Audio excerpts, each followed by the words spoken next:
हमारे मुख्यमंत्री जी माननीय नीतीश कुमार जी, हम अपने दिल से उन्हें मानते हैं कि वो गरीब का असली भगवान है, जो मुझे भगवान ने नहीं दिया। लोग कहता है, लोग जो कहते हैं भगवान, मैं कहता हूं जो मुझे दिया है वह भगवान है, जो मुझे दे रहा है वह भगवान है मेरे लिए। आज इस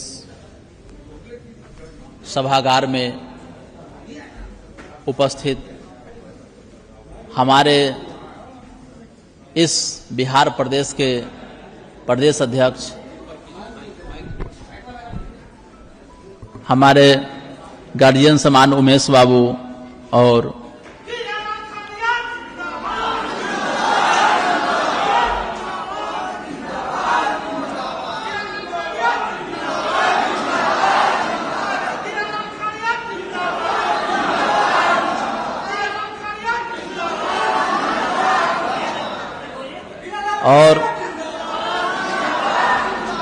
हमारे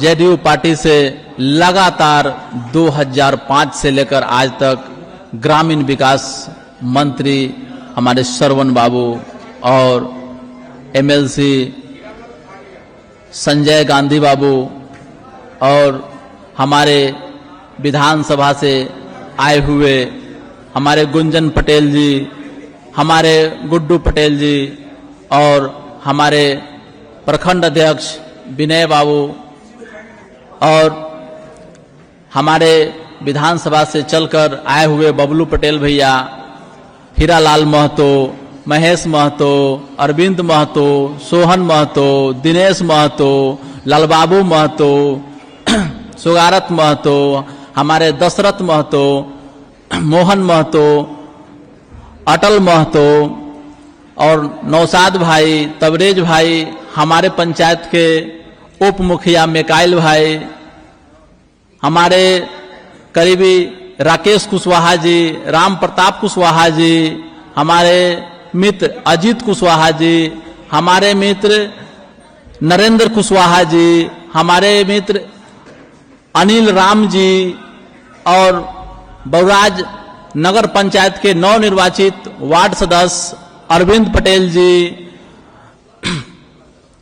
सतदेव भैया और वार्ड पार्षद पिता जटहू भैया, जटहू पासवान, बिंदा पंडित और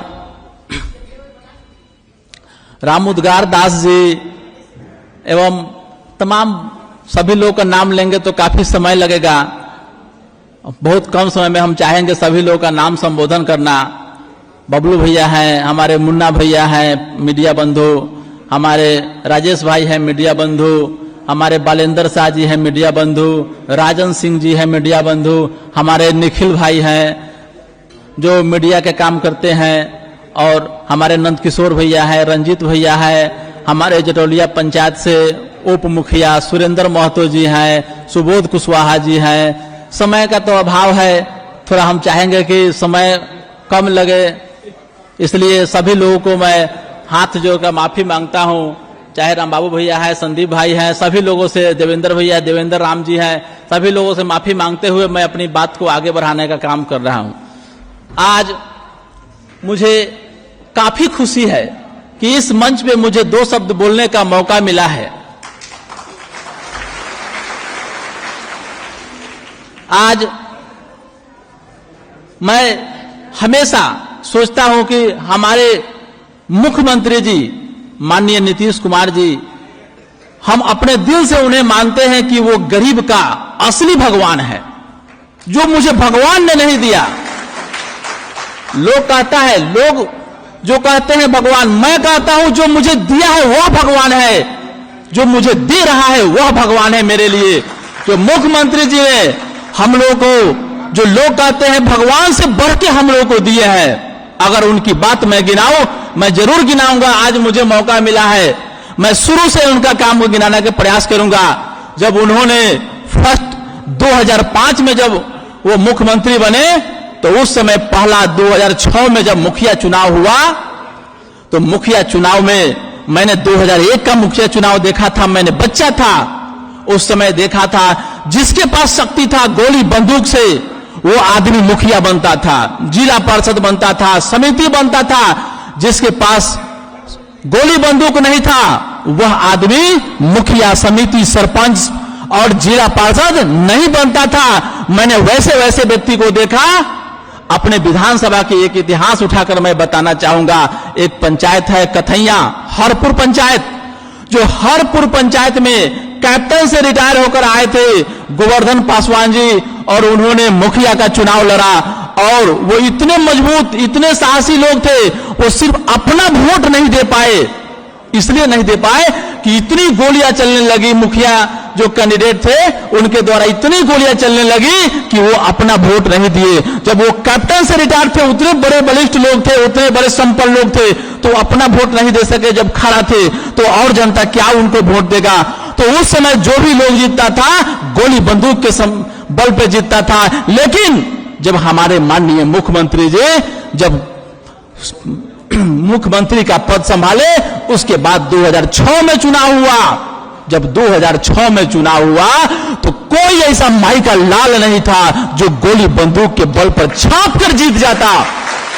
वह माने मुख्यमंत्री के बल पे हमारे लोगों को इतनी साहस मिला, इतना हिम्मत मिला कि उनका अधिकार उनके घर तक पहुंच गया। सिर्फ खड़ा होना है। आज के समय में किसी को अगर मुखिया बनना है, किसी को जिला परिषद बनना है, तो बस उनको खड़ा होना है, उनको वोट मांगना है। जो उनको वोट देना चाहता है वो आदमी आराम से जाकर वोट देकर आता है, वो आदमी जीतता है। लेकिन 2005 के पहले था कि आप किसी को चाह लीजिए वोट देना, जिसके पास गोली बंदूक है उसी का वोट गिरेगा, दूसरा किसी का वोट नहीं गिरेगा। आप लोग सच मानिए, अपने दिल पर हाथ रख के बोलिए कि ऐसा समय था कि नहीं था। उसके बाद मुख्यमंत्री जी ने दूसरी पहल किए। उन्होंने देखे कि हमारे जितने भी गरीब लोग हैं, गरीब लोग के पास पैसा नहीं है। जब पैसा नहीं है तो उसको शिक्षा ठीक से नहीं हो रहा है। जब शिक्षा नहीं होगा, उसके पास सर्टिफिकेट नहीं होगा, तो फिर नौकरी किसको मिलेगा? तो सभी नौकरी पैसे वाले लोग को मिलेगा। जब पैसा वाला नौकरी करेगा तो पैसा वाला हमेशा पैसा वाला बन जाएगा, गरीब और गरीब होते चला जाएगा। तो मुख्यमंत्री जी ने एक अपना विजन बनाए कि मुझे सबसे पहले गरीब को पढ़ाना है, सर्टिफिकेट देना है, ताकि उसको मैं नौकरी में ला सकूं। उन्होंने शिक्षा में प्रोत्साहन किया। सबसे पहले उन्होंने पोशाक देना शुरू किए, बच्चे को छात्रवृत्ति देना शुरू किए। उसके बाद मैट्रिक फर्स्ट करने पर 10,000, इंटर में पास करने पर अभी मिल रहा है 25,000, बीए पास करने वालों को मिल रहा है 50,000, ताकि इसके चलते भी लोग बच्चा पढ़े, पढ़कर सर्टिफिकेट ले। जब सर्टिफिकेट हो जाएगा तो वो जरूर नौकरी की तलाश करेगा, खोजेगा, तब जाकर के मुख्यमंत्री गरीब के बच्चे को भी नौकरी देंगे। आज के समय में आप देखते हैं कि पहले जितना गरीबी था, उस गरीबी से निकलने के लिए मुख्यमंत्री जी ने एक जीविका का काम शुरू किए। जीविका दीदी लोग, जो जीविका के तहत आज गरीबों को, आज हर घर में महिलाएं आराम से 20,000, 25,000, 50,000, 1 लाख लोन ले रही है। अगर किसी को बैंक से लोन लेना पड़े तो 50,000 रुपया लेने के लिए उसको सालों दौड़ना पड़ेगा, लेकिन बैंक जल्दी किसी को लोन नहीं देता है। लेकिन वही जीविका आराम से 50,000, 1 लाख रुपया लोन दे देती है। उससे हमारे गरीब लोग और ऊपर उठ रहे हैं, आगे बढ़ रहे हैं। आज मुख्यमंत्री जी ने देखे कि सब लोग आगे बढ़ रहा है, पैसा वाला है, वो पैसा से अपने बच्चे को पढ़ा ले रहा है। जो गरीब है उसके पास पैसा नहीं है तो उसका बच्चा कहीं ना कहीं मजदूरी कर रहा है, माथ पर टोकरी ढो रहा है, वो आगे नहीं बढ़ पा रहा है। इसलिए मुख्यमंत्री जी ने एक अच्छा स्कीम निकाले कि बच्चे को पढ़ने के लिए 4 लाख रुपया लोन की व्यवस्था की है। उनका मुख्य मोटो था कि पैसा वाला तो पढ़ ही लेता है, गरीब का बच्चा नहीं पढ़ता है। इसलिए गरीब के लिए स्पेशल बनाया कि जिसके पास पैसा नहीं है तुम भी पढ़ो, डिग्री लो, टेक्निकल डिग्री। अगर तुम पॉलिटेक्निक कर लेता है तो तुम्हें कहीं ना कहीं अगर नौकरी सरकारी नहीं भी लगता है तो उसे किसी न किसी कंपनी में, किसी न किसी प्लांट में, फैक्ट्री में कम से कम 40,000, 50,000 का महीना का उसको नौकरी मिल जाएगा। तो आने वाला पीढ़ी को वो अपने आप खुद संभाल लेगा। इतनी बड़ी सोच आज पूरे इंडिया में किसी राज्य सरकार के पास नहीं है। जो गरीबों को उठाने का सोच है वो सिर्फ और सिर्फ हमारे माननीय मुख्यमंत्री जी नीतीश बाबू का सोच है।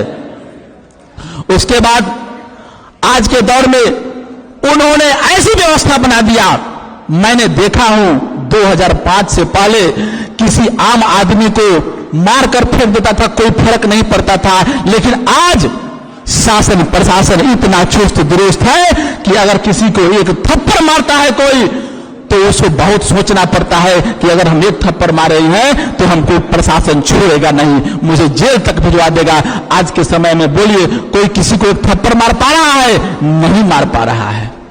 नहीं तो पहले का जो समय था, मैंने देखा हो लोग डरता था, कोई आदमी राजनीतिक में अगर आगे कदम रखता था तो आगे कदम रखने के बाद उसे या तो हत्या करवा दी जाती थी, या उसे मरवा दिया जाता था, या उसे किसी तरह से केस में फंसाकर उसको जेल भिजवा दिया जाता था। लेकिन आज का समय है कि आज देखिए सबको एक समान अधिकार मिल गया है, सब लोग राजनीति करो, सबको पढ़ो, सब नौकरी लो।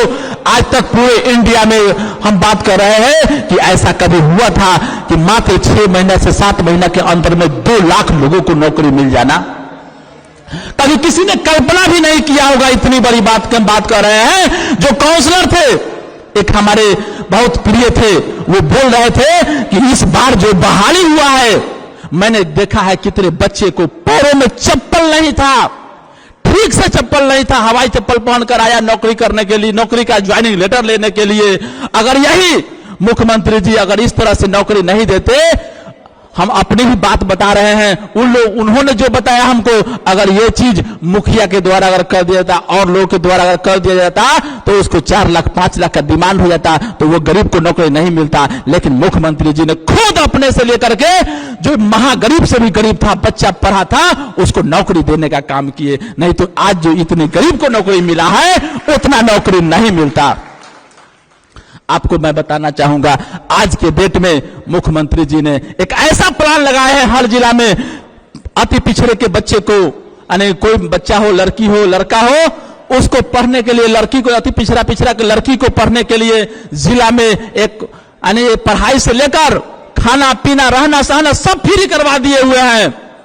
अगर किसी भी अति पिछड़ा का लड़की हो तो उसको हर जिला में ऐसी व्यवस्था कर दी गई है, उसको पढ़ाना लिखाना खाना पीना सब फ्री मिलेगा। ऊपर से तेल साबुन लगाने के लिए 1000 रुपया के महीना बच्चा को मिलेगा, प्लस साल में 5000 रुपया एक बार मिलता है कपड़ा खरीदने के लिए, कपड़ा पहनने के लिए। अब बोलिए इससे बड़ा क्या चाहिए मुख्यमंत्री जी के द्वारा? मैं तो कह रहा हूं साहब, हमारे पीठ पर है, समय का अभाव है।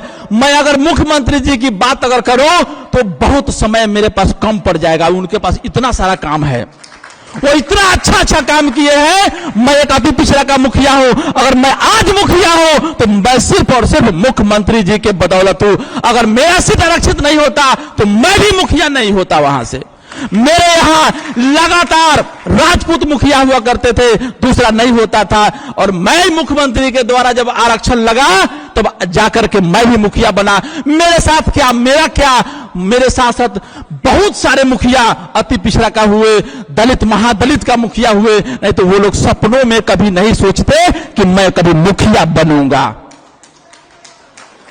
मुझ में काबिलियत है, मैं छीन के भी बनता, लेकिन मैं भी अगर जीता हूं तो अति पिछड़ा सीट से जीता हूं, मुझ में वो दम है। लेकिन मैं ये मानता हूं कि अति पिछड़ा के चलते मैं भी मुखिया बना हूं, जो आज इतना गरज के बोल रहा हूं पटना के इस जदयू कार्यालय के सभागार में। नहीं तो मैं भी इतना नहीं बोल पाता। मैंने उनको भी देखा हूं जो आदमी हमारे समाज के जिंदगी भर घोंगा ऐठा चुन कर खाने, जीवन यापन करने का काम करते थे, और वो आदमी मुख्यमंत्री जी के आरक्षण पर मुखिया बने, और मुखिया बनने के बाद 2 बार मुखिया रहे। वो जनरल का भी सीट मुखिया में जीते, वो सामान्य लोगों को भी हरा करके मुखिया में जीते। अगर मुख्यमंत्री जी आरक्षण नहीं देते तो वो कभी सोचता ही नहीं कि हम कभी मुखिया में खड़ा होंगे। समय का अभाव है, हम इतना ही कहेंगे कि मुख्यमंत्री जी जो हैं, उनका जो भी कार्य चल रहा है वो समझिए कि हम लोग के लिए वो भगवान है, वो भगवान से भी बढ़ के है हमारे लिए। मैं उनको मान चुका हूं। मैं जितना भी फेसबुक पर पोस्ट करता हूं, चाहे जो भी लोगों को बोलता हूं, ये मैं जरूर बताता हूं कि हमारे मुख्यमंत्री जी गरीबों के असली भगवान है। अगर सिर्फ और सिर्फ एक भगवान है तो माननीय मुख्यमंत्री जी है, जो गरीब के भगवान है। आज के डेट में मुख्यमंत्री जी, अगर आज हम तो भी कहते हैं लोग को बिहार में बहार बा, जबले नीतीश कुमार बा, जिस दिन मुख्यमंत्री जी हट जाएंगे यहां से उस दिन हम लोगों का बहार खत्म हो जाएगा। आप लोग आज कागज कलम पर लिख लीजिए, याद कीजिएगा कि खारिया जी बोले थे कि जब तक मुख्यमंत्री नीतीश कुमार रहेंगे तब तक बिहार में बहार रहेगा, वो नहीं रहेंगे जिस दिन, उस दिन बहार खत्म हो जाएगा। आप देख लीजिएगा, मुझे पूरा विश्वास है, यकीन है इस बात पर। बातें बहुत है, समय का अभाव है, हम इतना ही कम समय में हमारा प्रयास था कि गागर में सागर को भरने का, लेकिन सर का बहुत बहुत प्रेशर है कि नहीं बंद कर दिए, बंद कर दिए। बस इतना ही कहकर हम अपनी वाणी को विराम दे रहे हैं। और मैं आपको इस बात की विश्वास दिलाता हूं कि मैं अपने बड़राज विधानसभा में गरीब, दलित, अकलियत, अति पिछड़ा की हक हुकूक की लड़ाई मैं लड़ूंगा, चाहे मुझे सीने पे गोली खाना पड़े। मैं तो इस बात की विश्वास है, मुझे इस बात की विश्वास है कि माननीय मुख्यमंत्री जी नीतीश बाबू जब तक रहेंगे किसी गरीब के सीना पर कोई गोली नहीं चला सकता है। मुझे इस बात की विश्वास है, इसलिए मैं आप लोगों के लिए और मेहनत लगाकर जोर के साथ आप लोग के हक की लड़ाई लड़ूंगा। मैं जब तक जिंदा रहूंगा आप लोग के ऊपर किसी तरह की आंच नहीं आने दूंगा, किसी के द्वारा सताने नहीं दूंगा, मैं किसी को किसी तरह से परेशान नहीं होने दूंगा। मैं आप लोग की लड़ाई लड़ूंगा और मैं इस पार्टी के रहते हुए, मैं इस पार्टी के में रहकर इस पार्टी की बहुत आगे बढ़ाने का काम करूंगा, पार्टी की मदद करूंगा। मुझसे जितना बन पड़ेगा मैं उससे बढ़कर पार्टी के लिए काम करूंगा, मुझ में वह क्षमता है। और मैं एक शब्द और कहता हूं कि मैं बड़राज विधानसभा ही नहीं, मैं पूरे बिहार में एक मंच चलाता हूं, नौनिया एकता मंच, उसके तहत साथ साथ अति पिछड़ा के मंच के तहत मैं पूरे बिहार में इस पार्टी को आगे बढ़ाने का काम करूंगा। माननीय मुख्यमंत्री नीतीश बाबू का हाथ बढ़ाने का काम करूंगा, हाथ मजबूत करने का काम करूंगा। बस इतना ही कहकर मैं अपनी वाणी को विराम दे रहा हूं। धन्यवाद।